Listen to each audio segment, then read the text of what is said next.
Voilà, et si les Congolais se parlent, nous recevons pour vous M. Faustin Simanga, bienvenue.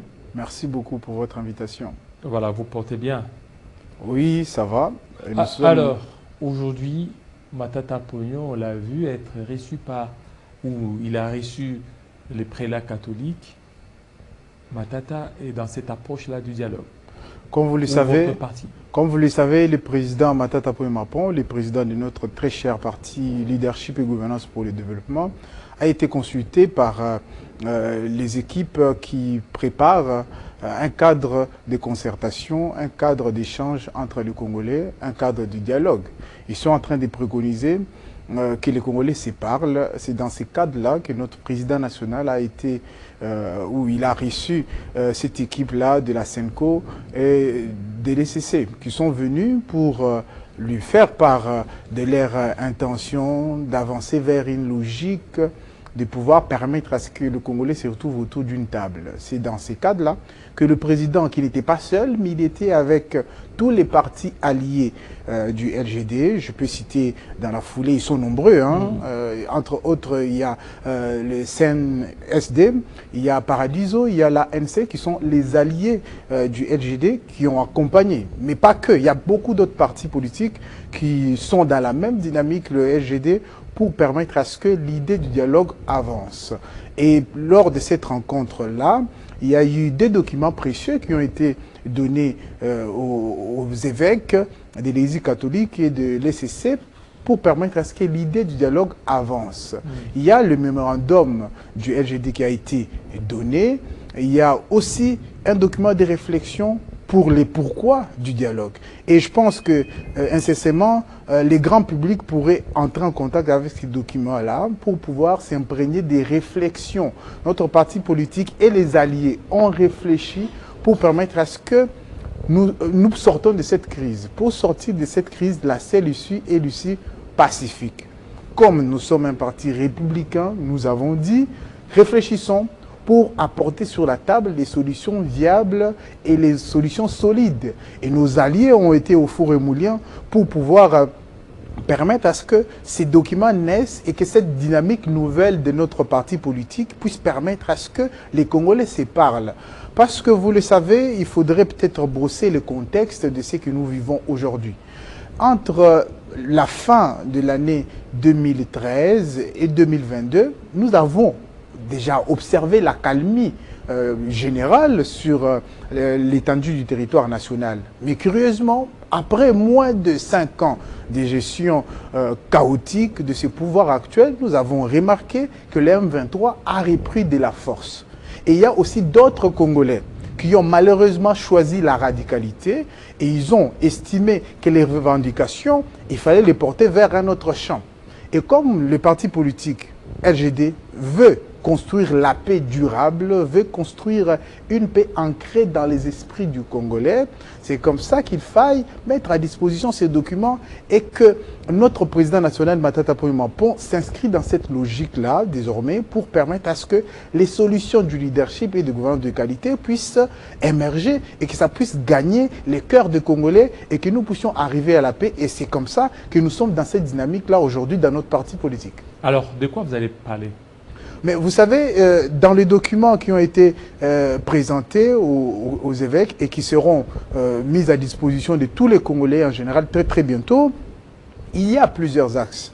Mais déjà, dans le cahier des charges du LGD, il y a entre autres ce que nous avons toujours proposé et il y a beaucoup d'autres partis politiques alliés et non alliés ou pas encore alliés au LGD qui souscrivent totalement à cette démarche. Dans le cahier des charges du LGD, nous avons la suppression et la dissolution de la CENI, par exemple, pour permettre à ce que cette institution puisse être remplacée par une institution réellement indépendante en vue de permettre à ce que les objets qui ont donné des prétextes à certains Congolais de pouvoir choisir la radicalité puissent être élagués définitivement.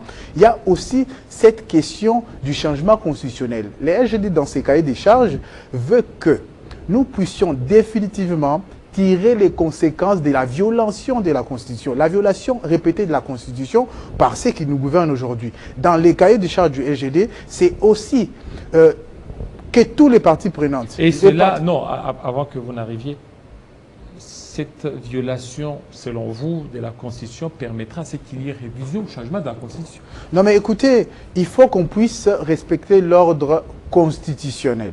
Ça, c'est un engagement que tous les Congolais doivent prendre.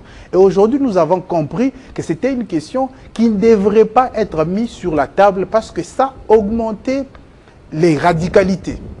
Voyez-vous? Donc, si on veut éviter que la situation continue à se dégrader, nous devons nous engager, tous les Congolais, pour dire non contre le changement de la Constitution. Et cela fait partir du cahier des charges du LGD. Nous disons non au changement de la Constitution. Nous voulons qu'on puisse dissoudre la CENI, que nous puissions réformer la Cour constitutionnelle. Cela permettra à ce que nous puissions trouver les conditions sur fond de tout ça. Nous allons pouvoir discuter autour des questions profondes qui permettent pas aujourd'hui à notre pays de pouvoir se développer. C'est entre autres la mauvaise gouvernance et le leadership défaillant.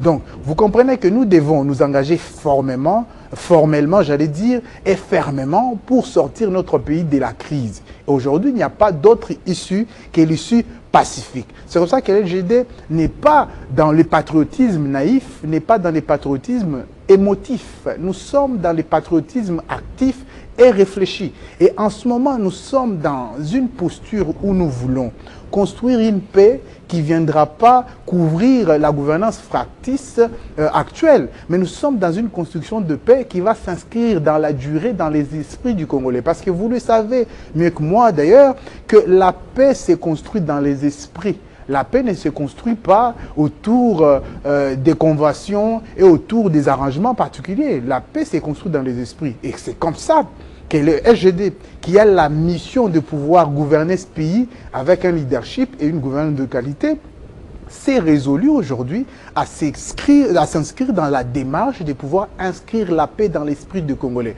Et pour que nous arrivions à inscrire la paix dans l'esprit du Congolais, nous devons nous retrouver autour de la table avec les acteurs qui ont choisi la radicalité, avec les acteurs qui sont modérés mais qui ne sont pas naïfs. Ces Congolais doivent, tout le monde doit se retrouver autour de la table pour que nous puissions respecter au moins nos paroles données.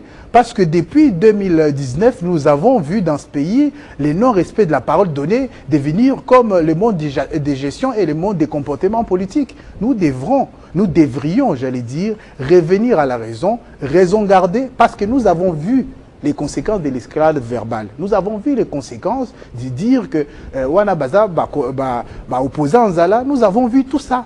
Les conséquences sont là. Parce qu'aujourd'hui, il ne faudrait pas considérer que parce qu'aujourd'hui nous sommes agressés, que nous devons décréter l'unité. L'unité ne se décrète pas, l'unité se construit. Il n'y a pas eu assez d'efforts pour construire l'unité, d'où nous sommes dans une situation où certains Congolais sont frileux à l'idée de pouvoir s'inscrire dans une dynamique de l'unité nationale. Pourquoi? Parce qu'il y avait l'escalade verbale. Mais bon, nous sommes assez courageux pour surpasser nos égos politiques en vue de pouvoir nous mettre autour d'une table, s'inscrire dans une logique où nous devons construire une paix durable dans les esprits des Congolais. Et ça, le SGD est prêt à pouvoir contribuer à ce que nous puissions arriver à cette fin et sortir de la crise. Voilà, sortir de la crise et dialogue, qui dit dialogue, voit le partage des pouvoirs ou le partage des postes. Mais vous savez, quand on n'a pas partagé les pouvoirs, on a vu les conséquences. Est-ce que le peuple congolais vit bien? Quand on n'a pas laissé les Congolais compétents diriger le pays, on a vu les résultats.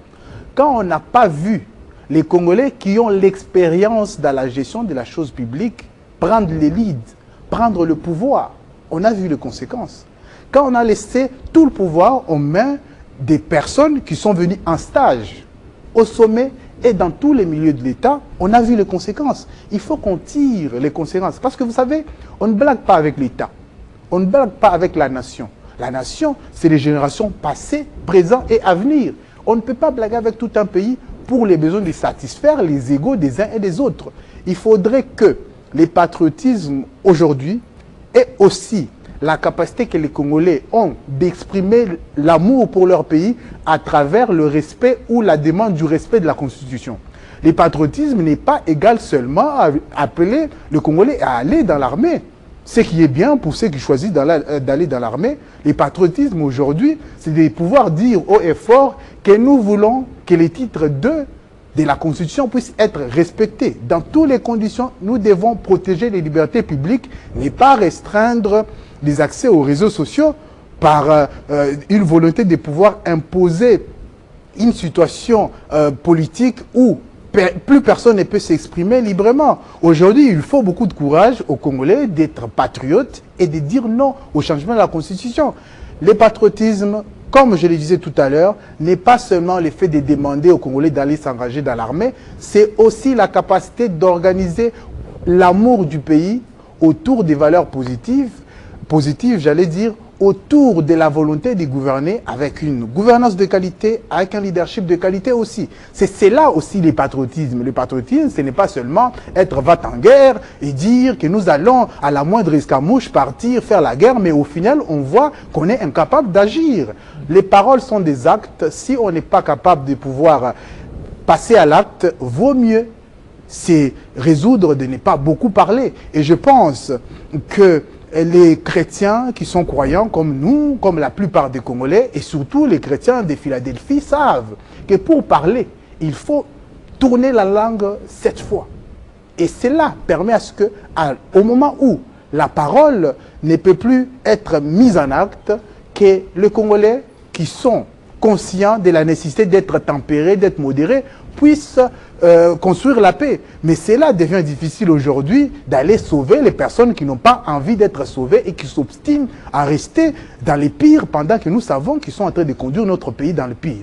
Et nous levons notre voix et nous continuons à être attachés au leadership et la gouvernance de qualité pour justement dire aux Congolais que le patriotisme aujourd'hui est égal à la demande, à l'impression de la demande du leadership et de la gouvernance de qualité. N'hésitez pas à exprimer la volonté de pouvoir voir notre pays vivre dans la paix. N'hésitez pas de prier pour notre pays. N'hésitez pas de faire des prières qui sont naïves. Les prières émotives, il faut faire une prière consciente. Et la prière idoine aujourd'hui pour notre pays, c'est la demande de la gouvernance de qualité et la demande du leadership de qualité. Toute autre forme de prière, nous avons vu les limites que ça produit, il faut qu'on s'organise. Parce que le travail et la qualité, c'est aussi une prière. Et les chrétiens qui nous suivent sont conscients qu'il faut travailler, nous organiser, nous mobiliser et faire en sorte que nous puissions avoir un leadership de qualité. C'est ça la meilleure prière. Voilà, merci beaucoup. C'est ça la meilleure prière. Merci à vous. Merci beaucoup. Faustin Simanga, de votre contribution. Merci à vous, fidèles téléspectateurs. Alors, je vais me tenir debout pour vous dire ciao, ciao. Le rendez-vous est pris déjà pour demain. Demain avec vous, fidèles téléspectateurs. Alors, restez branchés sur Télé 50 pour la suite de nos programmes. À 13h, la grande édition de Nathalie Okomposo. À 19h, l'édition de Grâce Salambo. Et à 18h, ça sera Kinshasa Direct avec Arlette Boutella. Restez branchés sur Télé 50, fidèles téléspectateurs. À très bientôt. Ciao, ciao.